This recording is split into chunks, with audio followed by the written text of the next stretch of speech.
Hello students. Maxima and minima के जो word problems हम लोग सॉल्व कर रहे थे, आज इसी क्रम में बढ़ते हुए हम लोग एक और क्वेश्चन लेंगे। क्वेश्चन क्या है?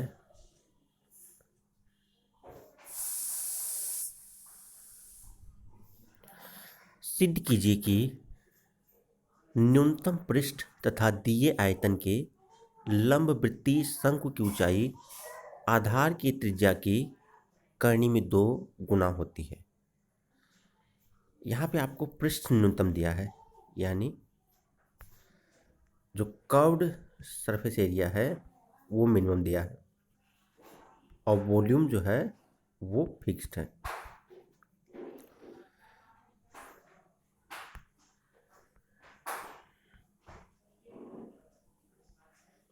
कोन का कर्व्ड सरफेस एरिया क्या होता है? ये एरिया, ये जो एरिया रहता है कोन के बाहर का जो सरफेस है उसका एरिया जो है वो कर्व्ड सरफेस एरिया बोला जाता है। और टोटल सरफेस में ये जो बेस का एरिया है वो भी जुड़ जाता है। तो यहाँ पे दिया हुआ है कि कर्व्ड सरफेस एरिया मिनिमम है और वॉल्यूम फिक्स्ड है। मान लीजिए एक शंकु है जिसकी ऊंचाई h है और बेस का रेडियस r है। चूँकि वॉल्यूम फिक्स है और वॉल्यूम के लिए क्या फार्मूला होता है? कोन के वॉल्यूम के लिए फार्मूला होता है V=1/3 पाई r स्क्वायर h। अब कर्व्ड सरफेस एरिया होता है पाई आर यल, जहाँ पे यल क्या है? तिर्यक ऊंचाई।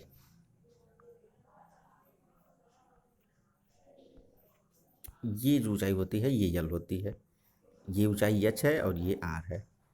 ये कोण 90 डिग्री रहता है, इसलिए ये जो h r और यल हैं ये समकोण त्रिभुज बनाते हैं। तो इस कारण से यल स्क्वायर बराबर होता है H square plus R square. अब S=, पाई आर यल है, इसलिए ये चीज़ हो गई S बराबर pi R into under root H square plus R square. अब यहाँ पे अंडर रूट शामिल हुआ है, तो अगर आप डायरेक्ट S को मिनिमाइज करेंगे तो बहुत सारी कठिनाइयों का सामना करना पड़ता है। तो अगर जब S मिनिमम होगा तो उसी पॉइंट पे S स्क्वायर भी मिनिमम रहेगा। जब S मैक्सिमम होगा तो उसी पॉइंट पे S स्क्वायर भी मैक्सिमम होता है। तो अगर आप S स्क्वायर का मिनिमा या मैक्सिमा निकाल लें तो S का भी मिनिमा और मैक्सिमा निकल जाता है। तो आप क्या करें? S स्क्वायर निकाल लें। चूँकि S बराबर है pi R into under root H square plus R square, इसलिए एस स्क्वायर क्या हो जाएगा? दोनों पक्षों का वर्क करने पर एस स्क्वायर इतना आया। अब हम इस एस स्क्वायर को टी से रिप्रेजेंट करेंगे, तो टी बराबर क्या आया? Pi square R square bracket में H square plus R square. अब आर स्क्वायर को ब्रैकेट के अंदर ले गए तो टी बराबर आया pi square R square H square plus R power 4। अब देखिए भी बराबर 1/3 पाई आर स्क्वायर एच है। यहाँ से आप क्या पा सकते हैं? आर स्क्वायर बराबर क्या मिल जाएगा आपको?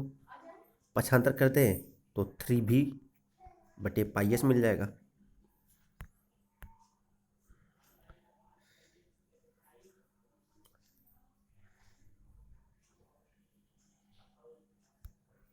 अब देखिए टी का वैल्यू ये था pi square R square bracket में H square plus R square को ब्रैकेट के अंदर भेज दिए तो टी बराबर क्या हो गया?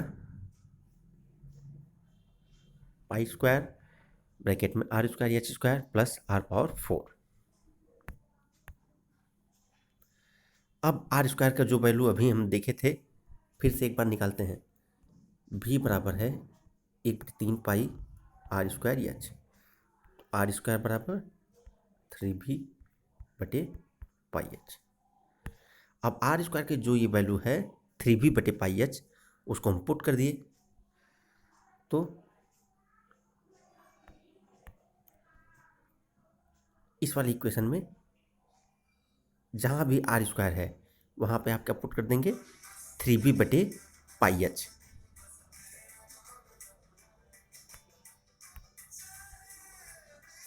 तो t बराबर आया pi square into 3b/πh into H square plus 9v²/π² H square. अब पाई एच और पाई स्क्वायर एच स्क्वायर का आप लघुत्तम ले लिए, तब क्या स्थिति आई, पाई स्क्वायर एच स्क्वायर हो गया और अंश में आ गया 3v/πh³ प्लस 9v²। अब देखिए पाई स्क्वायर से कैंसिल हो गया। अब क्या स्थिति बची, 3πv/h³ प्लस 9v²/h²। अब एच स्क्वायर से जब डिवाइड करते हैं तब टी बराबर क्या आया, 3πvh प्लस 9v²/h²।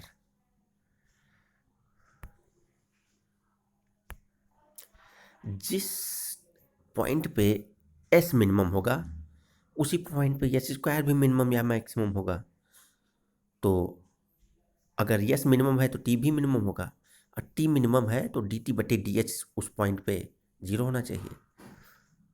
अब टी बराबर है 3πvh प्लस 9v²/h²। अब dt/dh निकाल लेंगे, h का डिफ्रेंसिएशन 1 होगा और 1/h² का क्या हो जाएगा, यानी h⁻² का क्या हो जाएगा, -2 / h³। तो dt/dh कितना आया, 3πv माइनस 18v²/h³। और मिनिमा वाले पॉइंट पे या किसी भी क्रिटिकल पॉइंट पे dt/dh 0 होगा। तो क्या स्थिति बनी, 3πv माइनस 18v²/h³ बराबर 0। इसका मतलब 3πvh³ बराबर 18v²। 3πv को दाहिने तरफ भेज दिए तो h³ बराबर आया 18v²/3πv, 18v²/3πv। अब 20 कैंसिल करेंगे तो एक भी खत्म हो गया, 18v/3π, 3 से 18 काट दीजिए 6, तो 6v/π।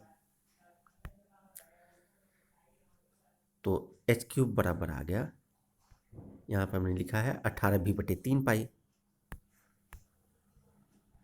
अब v का वैल्यू क्या होता है, कोण का वॉल्यूम का क्या फॉर्मूला होता है, v बराबर होता है 1/3πr²h। अब v का जो वैल्यू है उसको हम पुट कर दिए, v की जगह पर हमने लिख दिया 1/3πr²h। तो क्या स्थिति बनी, h³ बराबर 18 × 1/3πr²h/3π। अब देखिए ये पाई इस पाई से कैंसिल हो गया, 18/3/3 यानी 18/9 यानी 2 बचा, और h से यहाँ पे h³ को काटेंगे तो h² बचेगा। तो क्या स्थिति आपके सामने आई, h² = 2r²।